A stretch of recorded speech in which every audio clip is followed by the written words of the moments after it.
Our verse today is, "In the world you will have trouble, but take heart, I have overcome the world."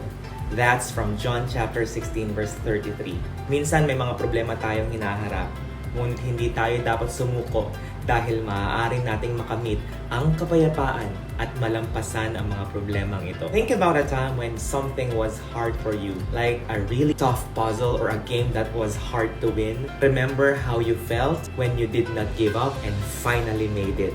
Now we want to hear from you. In the comments, tell us about a time you faced something tough and got through it. Anything na challenging. Basta let's remind each other that we can overcome anything that comes our way. Can't wait to read your stories, my dearest champs. See you tomorrow for day 21 with more encouraging words. I love you and receive your sunshine today. Mwah!